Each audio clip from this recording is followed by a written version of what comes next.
جو فتنے چل رہے ہیں ان فتنوں میں سے ایک فتنہ اخوانیت، تحریکیت یا جماعت اسلامی کا ہے، جو تینوں ایک ہی فکر ہے، کیونکہ جماعت اسلامی کی فکر ہی اخوان المسلمین نے اپنا کر کے، جیسا کہ سید قطب نے اپنایا اور اس کو آگے بڑھایا۔ اس فکر کے سب سے بڑے مبلغ جو دور حاضر میں گزرے ہیں ان کا نام یوسف القرضاوی ہے۔ یہ جامعہ ازہر کے فارغ تھے اور مصر کے تھے، پھر انہوں نے قطر میں پناہ لی اور اس کے بعد وہاں سے اپنے افکار و نظریات جو باطل تھے اس کی نشر و اشاعت کرنا شروع کی۔ پورے عرب میں بالخصوص لیبیا، یمن اور شام اور ان جیسے ممالک میں عرب بحاریہ کے نام پر جو مظاہرات ہوئے اور لاکھوں سنی مسلمان کا قتل ہوا، مزید یہ کہ عورتیں بیوہ ہوئیں، بچے یتیم ہوئے اور کئی ملین لوگ بے گھر ہوئے، ہر طرف افراتفری کا ماحول رہا۔ 15 سے 20 سالوں سے لوگوں کے کان صرف اور صرف اپنے مسلمان بھائیوں کے موت کی، ان کے بے گھر ہونے کی، ان کے مرنے کی اور ان کے یہی خبریں سنتا رہا اور ان کی بے بسی کو دیکھتا رہا۔ ان سب کے پیچھے یہی فکر تھی جو یوسف القرضاوی پھیلاتے تھے، اخوان المسلمین کی فکر۔ مزید یہ کہ ان کے علاوہ اور بھی جو لوگ تھے ان لوگوں نے بھی اس میں پورا ساتھ دیا۔ چنانچہ عرب بحاریہ میں جب شامی مسلمانوں نے خروج کا ارادہ کیا تو سب سے آگے فتویٰ دینے میں یہی یوسف القرضاوی تھے، اور جب شامی مسلمان گھر سے باہر نکلے اور رافضی وہاں کا جو حاکم تھا رافضی، وہ ان مسلمانوں کے ساتھ جو برتاؤ کیا، اس کے بعد کی جو پوری کہانی ہے، پورا منظرنامہ ہے، وہ آپ کے سامنے ہے کہ کئی لاکھ مسلمانوں کا قتل ہوا اور کئی لاکھ مسلمان بے گھر ہوئے۔ اب جا کر کے اللہ رب العالمین نے شام میں کچھ راحت دی ہے اور امن و امان اور استحکام ایک حد تک وہاں پر برقرار ہے۔ اللہ رب العالمین ان شامی مسلمانوں کی حفاظت فرمائے۔ اسی طریقے سے وہ لوگ مصر کے اندر حاکم کے خلاف بغاوت کے اوپر لوگوں کو ابھارا اور لوگوں نے اپنی جان کو قربان کیا، اپنے بچوں کو قربان کیا۔ یہ پورا جو خونی کھیل تھا کئی سالوں تک، یہ یوسف القرضاوی اور ان جیسے لوگوں کے فتوے اور ان جیسے لوگوں کی ترغیب کی وجہ سے تھا۔ آپ تاریخ پڑھیں گے تو آپ کو اندازہ ہوگا خود یوسف القرضاوی کیسے تھے۔ ایک تو فکر ان کی کئی افکار کا مجموعہ تھی، ان میں صوفیت بھی تھی، ان میں اعتزال بھی تھا، ان میں خارجیت بھی تھی، بسا اوقات انکار سنت بھی تھا اور ایک حد تک اباحیت پسندی بھی تھی، اور بہت سارے امور تھے جن کا ہم تذکرہ کریں گے اور انشاءاللہ سب ٹائٹل میں اس کا آپ حوالہ بھی دیکھ پائیں گے۔ یوسف القرضاوی تقارب بین الادیان کے قائل تھے۔ تقارب بین الادیان کا مطلب یہ ہے کہ جیسے دین اسلام، دین نصارہ، دین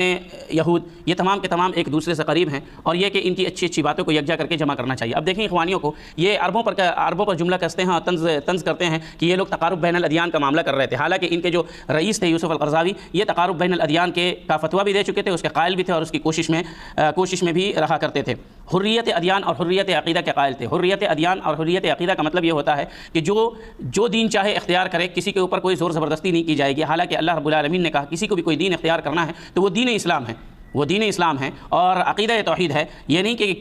انسانوں کو اسی طریقے سے چھوڑ دیا جائے گا جیسا کہ اللہ رب العالمین نے کہا ایحسب الانسان ان یترک سدی، کہ انسان کیا سمجھ رکھا ہے کہ اسے ایسے ہی بیکار چھوڑ دیا جائے گا۔ بالکل نہیں، بلکہ اللہ رب العالمین کے اوامر اور نواہی کی پابندی اس کے اوپر لازم ہوگی۔ یہ انسان کی غفلت ہے یا انسان کی لا علمی ہے کہ وہ اللہ رب العالمین کے دین سے دور رہتا ہے۔ تو حریت ادیان اور حریت عقیدہ کے بھی وہ قائل تھے۔ اسرائیل کے جمہوری نظام کی بڑی تعریف کیا کرتے تھے اور عربوں کے نظام بیعت پر تنقید کیا کرتے تھے۔ ایک مرتبہ کہتے ہیں کہ اسرائیل کا ایک شخص شمعون پیرس ایک چھوٹی سی جماعت کی ووٹنگ اور تائید کے بغیر ہار جاتا ہے، جبکہ ہمارے عرب ممالک میں حکام 99.99% ووٹ حاصل کرتے ہیں۔ یہ کیا ماجرا ہے؟ حالانکہ اگر خود اللہ تعالیٰ بھی اپنے آپ کو ووٹ کے لیے بطور نمائندہ پیش کریں تو وہ بھی اس فیصد کو حاصل نہ کر پائے۔ یہ اتنی بڑی جرأت ہے، اللہ کے حق میں اتنی بڑی گستاخی ہے، جسے سن کر کے شیخ ابن عثیمین رحمہ اللہ نے کہا کہ اگر اس شخص نے جو بات کہی ہے وہ ارتداد ہے، انسان کو مرتد بنا دیتی ہے، اگر یہ توبہ نہیں کرتا ہے تو اس شخص کو قتل کر دیا جائے۔ اللہ کے حق میں ایسی گستاخی بہت شاید ہی کوئی کرتا ہو، لیکن انسان جب ہر قسم کی گمراہیوں کا مجموعہ ہو جاتا ہے اور کتاب و سنت سے جب اس کا تعلق کم رہ جاتا ہے اور ہمیشہ اپنی خواہش پرستی کو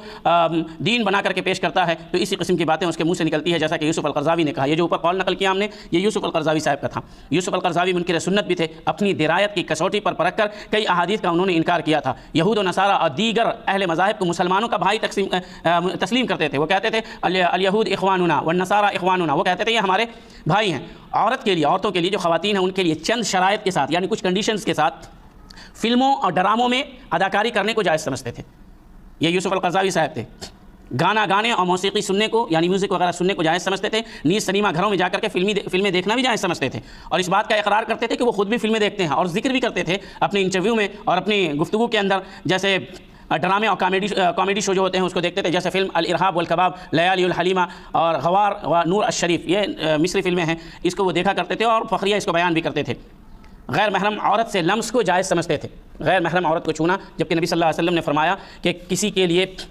غیر محرم عورت کو چھونا جائز نہیں ہے، بلکہ غیر محرم عورت کو چھونے کا جو گناہ ہے، جو تکلیف ہے، وہ اس سے کہیں بڑھ کر کے ہے کہ ایک انسان کے سر میں کوئی لوہا گھسایا جائے، اس سے جتنی زیادہ تکلیف ہوگی اس سے کہیں زیادہ تکلیف کسی غیر محرم عورت کو جان بوجھ کر کے چھونے سے ہوگی، جبکہ یہ اس کو جائز سمجھا کرتے تھے۔ صوفیت کی دعوت دیتے تھے۔ صوفیت پوری کی پوری گمراہی پر قائم ہے، جو اللہ اور بندے کی تفریق مٹا دیتی ہے اور کہتی ہے اللہ رب العالمین ہر جگہ ہے، اور قبر پرستی، یہی صوفیت کے آڑ میں قبر پرستی کا بھی کھیل کھیلا جاتا ہے۔ مزید یہ کہ اللہ رب العالمین کے شرک کی جو اللہ رب العالمین کے ساتھ شرک کی جو نشر و اشاعت ہوتی ہے، یہ صوفیت کے پلیٹ فارم سے ہی ہوتی ہے۔ اہل کتاب کے علاوہ دوسرے کفار جیسے ہندو، بدھسٹ اور مجوسی کا بھی ذبیحہ حلال قرار دیا کرتے تھے۔ یہ تمام باتیں اپنی جانب سے نہیں ہیں اور کسی پر اتہام نہیں، بلکہ لوگوں کو نصیحت کی خاطر اور ان کو ان کے افکار سے دور رکھنے کی خاطر اور دین کی حفاظت کی خاطر بیان کی جا رہی ہے۔ ان سب کا حوالہ آپ اپنے نیچے دیکھ سکتے ہیں اور وہاں سے آپ کنفرم بھی کر سکتے ہیں۔ آزادی کو شریعت کے نظام پر مقدم سمجھتے تھے۔ فرماتے تھے کہ اگر محمد صلی اللہ علیہ وسلم، یہ دوسری گستاخی دیکھیں، فرماتے تھے کہ اگر محمد صلی اللہ علیہ وسلم بھی دوبارہ اس دور میں بھیجے جاتے تو آپ بھی نیٹو کے ساتھ معاہدہ کر لیتے، ایگریمنٹ کر لیتے۔ یہ کتنی بڑی گستاخی! نبی صلی اللہ علیہ وسلم پورے عرب کے ساتھ ٹکرا گئے، پورے عرب کے ساتھ، اور یہ یوسف القرضاوی کہتے تھے کہ اگر محمد صلی اللہ علیہ وسلم اس دور میں بھی آ جائیں تو وہ نیٹو کے ساتھ معاہدہ کر لیتے۔ بلکہ قرضاوی صاحب نے ایک جگہ صراحت کے ساتھ کہا، لوگ کہتے ہیں نا کہ ہم لوگ، یہ اخوانی لوگ کہتے ہیں، تحریکی یا جماعت اسلامی والے، کہ ہم لوگ اسلامی حکومت بنانا چاہتے ہیں۔ یوسف القرضاوی صراحت کے ساتھ کہتے تھے اور قسم کھا کر کے کہ اللہ کی قسم ہم دینی حکومت نہیں چاہتے ہیں اور کوئی بھی دینی حکومت نہیں چاہتا۔ دینی حکومت ہمارے نزدیک نامنظور ہے اور مرفوض ہے، یعنی ہم اس کا انکار کرتے ہیں، بلکہ ہم تو سول حکومت چاہتے ہیں، سول گورنمنٹ چاہتے ہیں، یعنی جمہوری حکومت چاہتے ہیں۔